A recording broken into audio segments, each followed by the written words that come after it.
نحمدہ ونصلی علی رسولہ الکریم اما بعد۔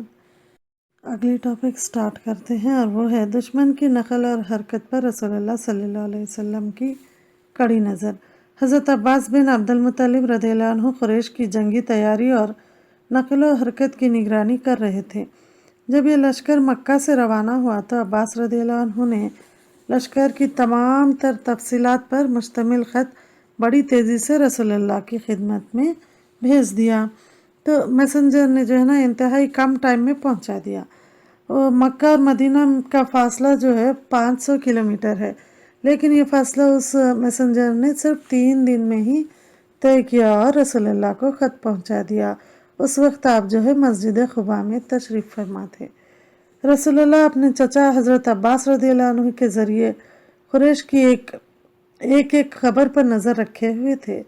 ابن عبد البر کا بیان ہے کہ حضرت عباس رضی اللہ عنہ مشرکوں کی خبریں لکھ کر آپ صلی اللہ علیہ وسلم کی طرف بھیجا کرتے تھے۔ مکی مسلمان عباس رضی اللہ عنہ کو اپنا سہارا خیال کرتے تھے، جبکہ عباس رضی اللہ عنہ میں مدینہ میں آپ کے پاس چلا جاؤں۔ آپ صلی اللہ علیہ وسلم نے انہیں لکھا کہ آپ مکہ میں ہی رہے، وہاں پر رہنا ہی زیادہ بہتر ہے۔ تو حضرت عباس رضی اللہ عنہ کی بھیجی ہوئی خبریں بڑی تفصیلی ہوتی تھی، بہت ڈیٹیل میں رہتے تھے۔ ایک خط میں وہ لکھتے ہیں، قریش کا لشکر آپ کی طرف روانہ ہو چکا ہے، ان کے پہنچنے تک ان سے مقابلے کی تیاری کر لیجئے۔ یہ کل 3000 کا لشکر ہے، جس کے آگے 200 گھڑ سوار ہے اور ان میں 700 زیرہ پوش ہے اور 3000 اونٹ ہے، اور وہ اپنا تمام تر اسلحہ ساتھ لا رہے ہیں۔ اس خط میں اہم معلومات درج تھی، جن میں سے کچھ یہ ہے۔ مشرکین کی مدینہ منورہ کی جانب پیش قدمی کی یقینی خبر تھی، لشکر کی مکمل معلومات تھی، مگر رسول اللہ صلی اللہ علیہ وسلم نے مکی خبر پہنچانے والوں پر ہی اکتفا نہ کیا، بلکہ آپ صلی اللہ علیہ وسلم چاہتے تھے کہ دشمن کے متعلق تازہ ترین معلومات ہر روز حاصل ہوتی رہے۔ اس لیے رسول اللہ نے حضرت حباب بن منظر رضی اللہ عنہ کو روانہ کیا۔ وہ کیا کیا، لشکر میں گھس گئے اور ساری تفصیل کا پتہ لگایا اور آ کے نبی صلی اللہ علیہ وسلم کو ٹھیک اسی طرح جس طرح خط میں تھا اسی طرح سے آپ نے بتایا۔ تو آپ صلی اللہ علیہ وسلم نے پوچھا، کیا تم نے ان کے ساتھ عورتیں بھی دیکھی؟ عرض کیا، جی ہاں، عورتیں بھی ہیں جن کے پاس دف اور طبلے ہیں۔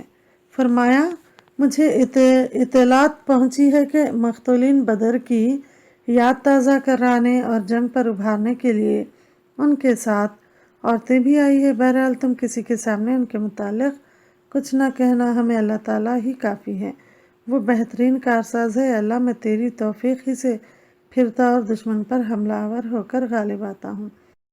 اسی طرح نبی صلی اللہ علیہ وسلم نے فضالہ کے دونوں بیٹوں انس اور مونس کو چپکے سے قریش کی خبریں سننے کے لیے بھیجا۔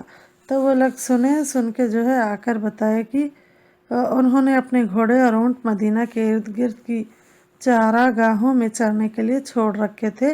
دونوں نے واپس آ کر قریش کے احوال ذکر کیے۔ رسول اللہ نے تمام معلومات اکٹھی کر کے چاہا کہ یہ معلومات اور خبریں صرف اعلیٰ قیادت تک ہی رہے، تاکہ تیاری سے پہلے ہی مسلمانوں پر یہ خبریں ذہنی دباؤ کا باعث نہ بنے۔ یہی وجہ ہے کہ جب حضرت عباس رضی اللہ عنہ کا بھیجا ہوا خط حضرت ابی بن کعب رضی اللہ عنہ نے آپ صلی اللہ علیہ وسلم کو قباء میں پڑھ کر سنایا تو آپ صلی اللہ علیہ وسلم نے انہیں معاملہ پوشیدہ رکھنے کا حکم دیا اور خود تیزی سے مدینہ منورہ تشریف لے آئے، اور اس صورتحال کا مقابلہ کرنے کے لیے مہاجرین اور انصار کے جو ذمہ داران تھے ان سے ڈسکس کیے۔ رسول اللہ نے انصاریوں کے سردار حضرت سعد بن ربیع رضی اللہ عنہ کو حضرت عباس رضی اللہ عنہ کی تحریر کردہ معلومات سے آگاہ کیا اور فرمایا، اللہ کی قسم، مجھے توقع ہے کہ اچھا ہی ہوگا، مگر ابھی اس بات کو پوشیدہ ہی رکھو۔ پھر رسول اللہ صلی اللہ علیہ وسلم نے صحابہ اکرام سے مشورے کیے۔ کفار قریش کے متعلق تمام معلومات جمع کرنے کے بعد رسول اللہ صلی اللہ علیہ وسلم نے اپنے ساتھیوں سے مشورہ طلب کیا کہ مدینے میں رہتے ہوئے قلعہ بند ہو رہے ہیں یا مشرکوں سے باہر نکل کر پنجہ آزمائی کریں۔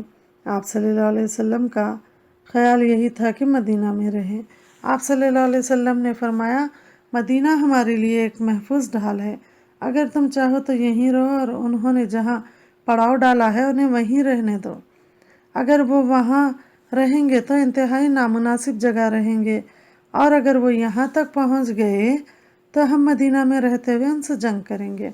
عبداللہ بن ابی کی رائے بھی آپ صلی اللہ علیہ وسلم کے ساتھ تھی، لیکن وہ صحابہ کرام رضی اللہ عنہم جو جنگ بدر میں شریک نہ ہو سکے تھے، عرض کرنے لگے، اے اللہ کے رسول، ہمیں ہمارے دشمن کی طرف لے چلیے۔ ابن کثیر رحمۃ اللہ علیہ فرماتے ہیں کہ بہت سے لوگ مدینہ سے باہر نکل کر دشمن سے مقابلہ کرنا چاہتے تھے اور رسول اللہ کی رائے اور فرمان پر اگری نہیں ہوئے تھے۔ اگر آپ کے حکم پر راضی ہو جاتے تو اچھا ہوتا، لیکن تقدیر غالب آ کر رہی۔ مدینہ منورہ سے باہر جا کر دشمن سے ٹکرانے کا مشورہ دینے والوں میں زیادہ تر وہ لوگ تھے جو بدر میں شریک نہیں ہو سکے تھے، کیونکہ وہ اہل بدر کی فضیلت سے بخوبی آگاہ تھے۔ ابن اسحاق رحمہ اللہ علیہ کا بیان بھی کچھ اسی طرح ہے کہ جو لوگ دشمن سے دو ہاتھ کرنا چاہتے تھے وہ رسول اللہ کو برابر کہتے رہے، حتیٰ کہ آپ خانہ نبوت میں تشریف لے گئے اور اپنا جنگی لباس پہن لیا۔ اب لوگ ایک دوسرے کو کہنے لگے، نبی صلی اللہ علیہ وسلم نے ایک رائے دی مگر تم نے اس کے خلاف رائے کا اظہار کر دیا۔ چنانچہ حمزہ رضی اللہ عنہ آپ جائیں اور نبی صلی اللہ علیہ وسلم سے عرض کرے کہ آپ کا فیصلہ ہی ہمارا فیصلہ ہے۔ حضرت حمزہ رضی اللہ عنہ نے آ کر عرض کیا، اے اللہ کے نبی، لوگ نادم ہیں اور کہتے ہیں کہ آپ کا فیصلہ ہی ہمارا فیصلہ ہے، لیکن آپ صلی اللہ علیہ وسلم نے فرمایا، کسی نبی کے لیے مناسب نہیں کہ جب ہتھیار پہن لے پھر بغیر جنگ کیے انہیں اتار دے۔ جو صحابہ کرام رضی اللہ عنہم مدینہ سے باہر نکل کر دشمن سے مقابلہ کرنا چاہتے تھے، ان کی یہ رائے تھی۔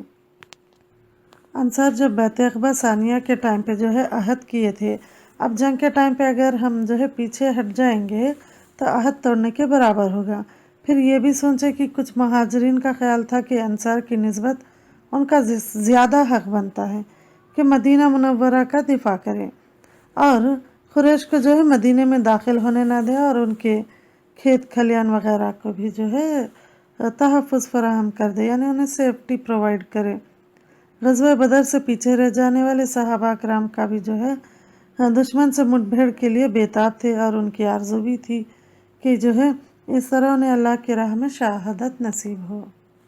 اور کچھ لوگ یہ بھی سوچتے تھے کہ اگر وہ لوگ مدینہ کو چاروں طرف سے گھیر لیں گے تو اس طرح ان کو فتح ہوگی، اس لیے یہ لوگ کیا کیے کہ نہیں، وہیں جا کر ہمیں ان سے لڑنا چاہیے، بلکہ یہ لوگ اس طرح سے سوچے تھے۔ پھر جو دوسرے قسم کے لوگ تھے وہ لوگ کیا سوچے کہ پہلے مکی لشکر مختلف گروہوں پر مشتمل ہے، لہٰذا اس کے لیے زیادہ دیر پڑاؤ ڈالنا یا محاصرہ کرنا ممکن نہیں، ان میں اس بارے میں کبھی نہ کبھی اختلاف پھوٹ پڑے گا۔ یہ ایک پوائنٹ سوچے۔ پھر سوچے کہ جو شہر اس انداز سے تعمیر ہو کہ وہاں کے حوض، قلعے اور مقامات دفاعی لحاظ سے مستحکم ہو، ایسے شہروں کا گھیراؤ امیدوں کو کبھی پورا نہیں ہونے دیتا، یعنی اتنا اچھا ہمارا شہر بنا ہوا ہے تو یہ لوگ گھیراؤ کر بھی لیں گے تو ان کو کوئی فائدہ نہیں ہوگا، ایسا یہ لوگ سوچے۔ پھر اور کیا سوچے بولے تو عورتوں اور بچوں کے جنگ میں شریک ہونے کی وجہ سے لڑنے والوں کی تعداد دگنی ہو جائے گی، یہ عورتیں اور بچے بھی شامل ہو جائیں گے، ایسا سوچے۔ پھر کیا سوچے بولے تو دفاع کرنے والے دشمن پر پتھر اور روز جیسے دوسری چیزیں بھی استعمال کر سکیں گے گھر میں اگر ہوں گے، تو اسی طرح گھیرا ڈالنے والوں کی ان کی دسترس میں ہو جائیں گے، اس طرح ان کو ہم کنٹرول میں لیں گے، بلکہ یہ لوگ سوچے۔ اس میں کوئی شبہ نہیں کہ رسول اللہ نے ساتھیوں کو مشورے کے وقت بلا خوف اپنی اپنی رائے رکھنے کا آزادانہ حق دیا تھا، کیونکہ آپ صحابہ کرام کو ٹرین کرنا چاہتے تھے کہ وہ اس طرح سے کتنے اچھے سے غور و فکر کر کے مشکلات کا حل ڈھونڈنے میں ان کو ان کی عادت ہونی چاہیے، اس طرح سے نبی صلی اللہ علیہ وسلم نے ٹرین کیا تھا۔ اللہ تعالیٰ فرماتے ہیں، بس اے نبی آپ اللہ کی رحمت کے باعث ان کے لیے نرم ہو گئے، اگر آپ تنخو اور سخت دل ہوتے تو وہ سب آپ کے پاس سے چھٹ جاتے، چنانچہ آپ ان سے درگزر کرے اور ان کے لیے بخشش مانگے اور ان سے اہم معاملات میں مشورہ کرے، پھر جب آپ پختہ ارادہ کر لے تو اللہ پر بھروسہ کرے، بے شک اللہ بھروسہ کرنے والوں کو پسند کرتا ہے۔ آل عمران آیت 59۔ یہ سب کچھ اس لیے تھا کہ آپ صلی اللہ علیہ وسلم کی امت شورائے نظام کی عادی بن جائے۔ رسول اللہ صلی اللہ علیہ وسلم نے باہر نکل کر مقابلہ کرنے کا پختہ ارادہ کر لیا اور ہنگامی صورتحال کا اعلان فرما دیا۔ سب مسلمان جنگ کے لیے تیار ہو گئے اور رات بھی بڑے محتاط انداز پر گزاری۔ ہر کوئی جو ہے ہتھیار لے کے سوتے وقت بھی ہتھیار ساتھ رکھے۔ آپ نے جو ہے مدینہ منورہ کی نگرانی کا حکم دیا اور اس کام کے لیے محمد بن مسلمہ رضی اللہ عنہ کی قیادت میں 50 مضبوط ترین مجاہد علیحدہ کر دیے۔ چند ایک صحابہ کرام رضی اللہ عنہم کو آپ کی نگرانی پر متعین کر دیا گیا۔ حضرت سعد بن معاذ، اسید بن حضیر، سعد بن عبادہ رضی اللہ عنہم اور کچھ دوسرے صحابہ نے جمعے کی رات مسجد کے دروازے پر